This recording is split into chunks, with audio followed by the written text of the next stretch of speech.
How you doing this fine day, my good friend Sam? Howdy, dudes. I'm great. Yeah.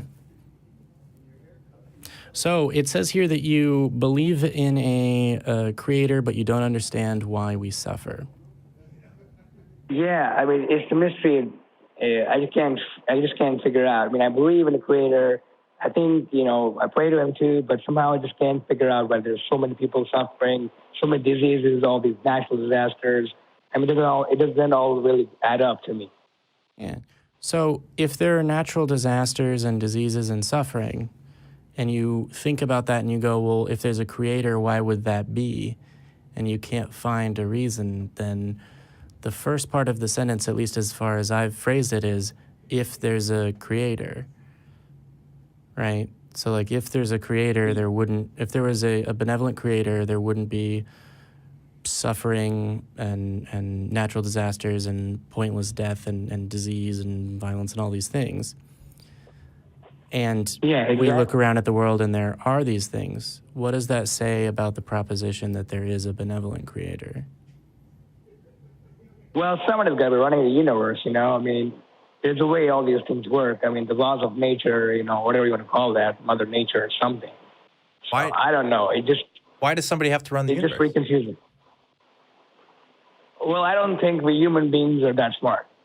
What do you mean? Oh. I don't think any of us in the world who are really that smart to run the universe. We can't even run ourselves. Oh, I definitely don't think any human beings are running the universe. We can agree on that. Yeah. Yeah.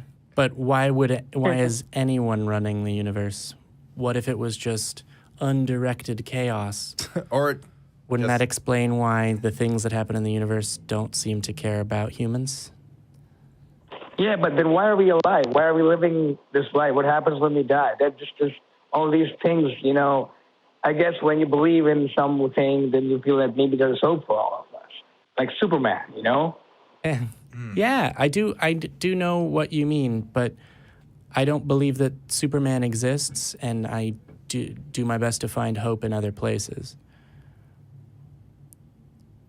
Right, so if you came across a person that said, well, I don't know how this works, but if you believe in Superman, then you believe that ultimately there will be justice and the Lex Luthors of the world will be opposed. And then they went, therefore we don't have to oppose, Putin or whatever. Wouldn't it be better if they didn't believe that there was a Superman that was going to protect them? Or at least if they had a realistic, conclusion as far as whether or not Clark Kent is Superman. Sorry, I just revealed his secret identity. But yeah, well, I've ruined it now for... Well, I knew that already.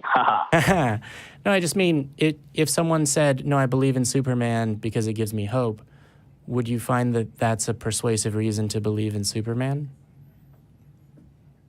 Well, obviously, Superman only exists in comics, but, something powerful and strong that people believe is saving the world or is running the world. I mean, why are we alive? Why are people born in places that are so poor? Why are people born in deserts? Why are people born in such either rich or poor? What's the discrepancy? Like, who decides these things? Why does there have to be a reason? Yeah.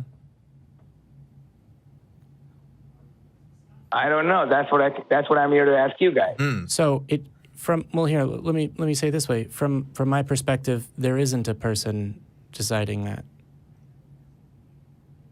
I don't believe that there's a person deciding that at all. I think that that's a thing that happens. Yeah, but then what could be the cause of all of this chaos, like you mentioned? Like why is there such a big gap? Economically, people look at California. It's one of the most expensive states in America, and then there's other places in the state that are not as rich. I mean, so there's ways of explaining economic disparity in terms of economic theory, right? So if a person makes $200,000 a year, they're going to have more money at the end of the year than a person that makes $50,000 a year. Yeah, humans have created... Assuming they spend it well. Yeah, humans have created economic systems, and the result of these economic systems puts some people at, in disparity and some people in wealth. Yeah. And there's elements that play into that are random, right? Like a person who is born in sub-Saharan Africa has a different level of economic potential statistically. Well, depending on where they're born in sub-Saharan Africa, it's not all the same. But point is, we don't really have to have a God to kind of explain that necessarily. Right? Yeah, but that's what I'm trying to figure out with the two of you dudes. Like what could be if not God, then who or what?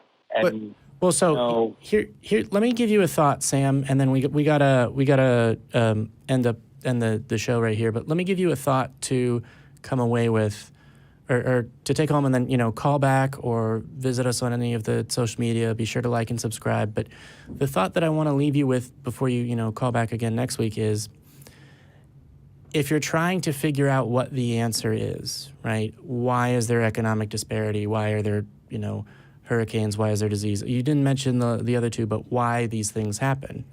And you are trying to figure it out and therefore don't know the answer. Why would you conclude that it's God before you know what the answer is? And that's the question I got to leave you with, Sam, because we're running over time. But can I count on you to call back again next week or the week after? Sure thing, man. Thanks a lot for taking my call. Definitely look into it. Thanks, Sam. Yeah. Definitely think about why you would draw that conclusion.